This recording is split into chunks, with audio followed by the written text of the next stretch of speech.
Okay, welcome to part 2 of this midterm review. All right, we're talking about the Mayflower Compact. The colonists were on this boat called the Mayflower. They were traveling from England all the way to the New World, America. Sorry, guys. Okay, we're traveling to America. So they all got together on this boat and they decided to create a direct democracy. Direct democracy is where everyone gets a say. So everyone got a say so, and they voted on what rules and laws they wanted to create for themselves. It's called self-government, self-governance, and that was pretty impactful. So it was the first direct democracy. This is where a system in which people govern themselves. Direct democracy, everyone gets a vote. Everyone gets a say-so. Isn't that nice? So in your midterm study guide. So we're going to go to Mayflower Compact. What was the Mayflower Compact and why was it important to colonists? The Mayflower Compact, and please pause this video and go back and watch this and look it over and pause and rewind so you get this information. The Mayflower Compact was a contract of laws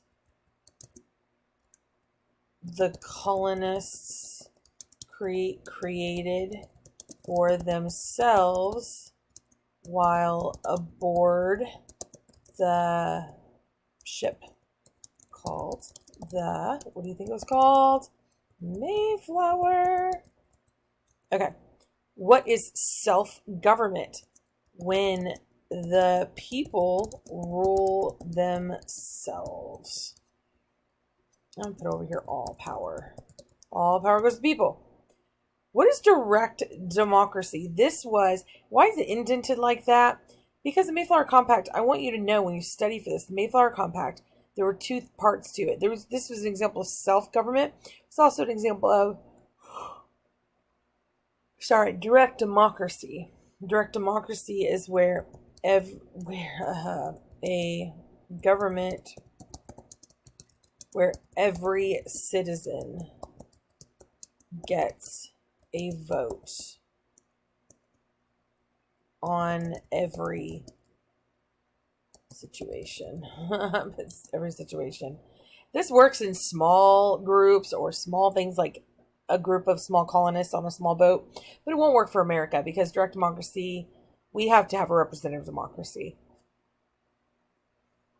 We vote people in to make those decisions for us. Okay, so now we're talking about the English Bill of Rights. Let's go over here, and the next one's the English Bill of Rights. Okay, so members of Parliament came out with this English Bill of Rights. There was this revolution that happened in England, and all the people created this Bill of Rights. And it's just like our Bill of Rights. It's really ridiculous. So, freedom of speech. King could not collect new taxes without the approval of Parliament. Wait a minute, that sounds familiar. Where did we first hear about kings not getting to collect new taxes without the consent of people?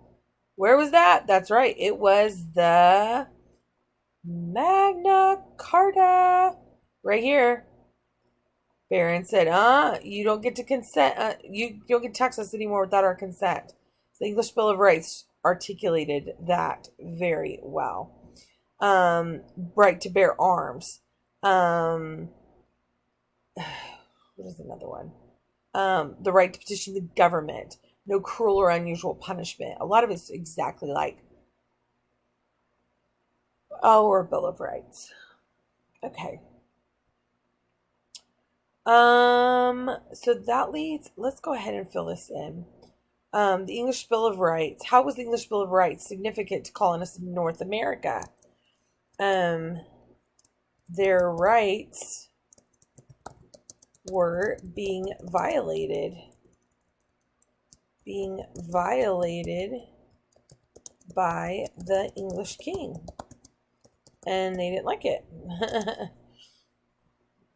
So the last thing was 12. What was Thomas Paine's common sense, and how was it significant to colonists? Okay. So remember, shortly after that, we got the English Bill of Rights. The colonists come, they're in America, and then all of a sudden the French become friends with the Indians, and they start attacking colonists. So we have the French and Indian War. So the colonists are fighting back the Indians and the French in this French and Indian War. So the question raises, who was going to pay for the protection of the new colonists? British Parliament decides to place new taxes on the colonists to help protect them. Is this fair? So Britain thought that the colonists should pay for the war because they were protecting them, right? But the colonists thought it was Britain's job to protect them. According to John Locke's social contract, the people agree to obey the laws as long as what? The government is protecting their rights, and that's protecting their rights to life, liberty, and property. Life. Denying them their life. So, here we go. They started screaming, no taxation without representation is tyranny. That's being a tyrant. That's a ruler that is just not giving the people their rights, their just rights. So then there was this Thomas Paine guy. He wrote a book called Common Sense. It was amazing. It actually was, his whole premise of the book was to write and say that it's common sense for the colonists to break from England. It doesn't make, because England's so far away, it doesn't make sense for the colonists to be British. They need to create their own nation because England is so far away and the king's infringing on their rights, denying them their rights. So, Thomas Paine's common sense. What was Thomas Paine's common sense? How was it significant to colonists? Thomas Paine claimed that it was common sense for the colonists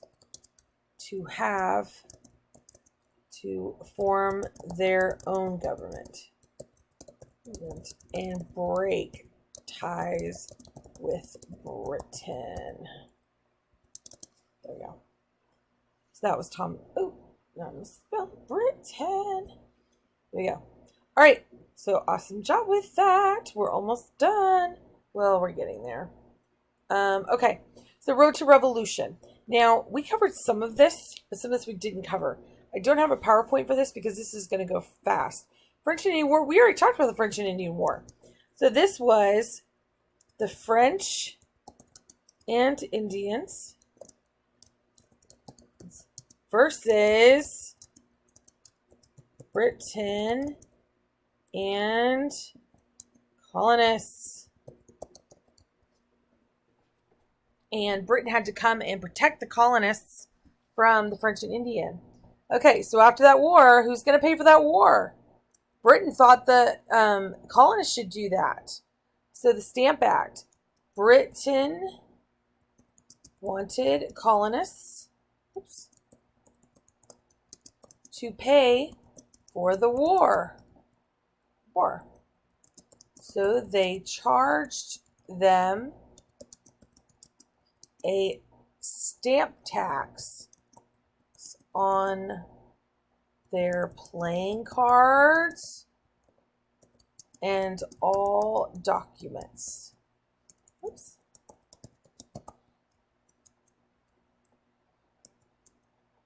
Okay, so Stamp Act was actually a tax put on the colonists unfairly and without their consent, I might add.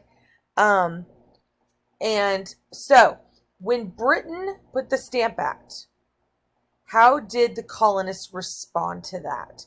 The colonists actually started rebelling and they began to petition and boycott the government. Remember that? So what did Britain do? They went and repealed the Stamp Act. They took it away. They're like, oh, forget that. We didn't want you guys to, boycott our goods and petition the government. We'll take that tax away. But then they ended up putting it back. And so what happened was that they did the Townsend duties. The Townsend duties was a tax. Tax on what? Tax on paper, lead, paint. What was the other one? I don't remember the other one. It's not important. Quartering troops. What else did Britain do? They forced colonists to house and feed British troops. These British troops that they would have in their house would be spying on them. going through their stuff. You don't want that, do you? Well, they didn't want it either. Uh-oh. Okay. And then the tea tax. When they after the Townsend duties and taxing this back and forth, they decided to have the Boston Tea Party. Now, this is when colonists dressed up like American Indians and dumped millions of dollars worth of tea into the Boston Harbor.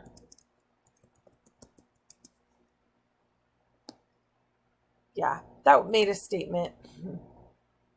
And you know what? That was the last straw.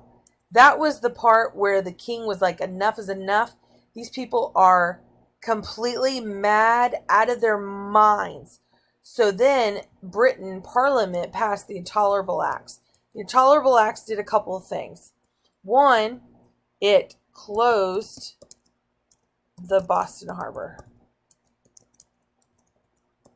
This was going to bankrupt Boston. Basically, bankrupting Boston. And then, what else did they do? Wasn't just that. They fired all local elected officials and replaced them with British loyalists. And then they did one more thing. All soldiers would not be tried in America, but taken back to Britain. But they, of course, when they went back to Britain, they didn't receive a trial. If they got a trial at all, they got leniency. So they pretty much got to do whatever they want. So the colonists held the first Continental Congress. I do want to put first on here because it was the first Continental Congress. There were multiple ones. There were two of them mostly. And this is, just to say, the first Continental Congress is colonists discussed what to do about the Intolerable Acts. They were intolerable. And I can't spell intolerable, apparently. Okay, so the next was the Battle of Lexington and Concord. So this was, remember, the shot heard around the world.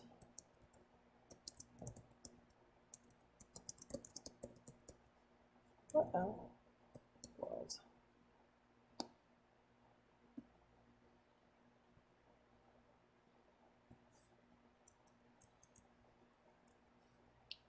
And not the short, it's the shot. Shot heard around the world. That was the first battle of the Revolutionary War. No one knows who fired this shot. Both sides were told to not fire. But they didn't listen, did they? Nope. Okay, so I'm going to go ahead and stop there. And this is the end of part 2. So next you are going to play part 3. And hopefully we get through more of this study guide. All right. Bye, guys.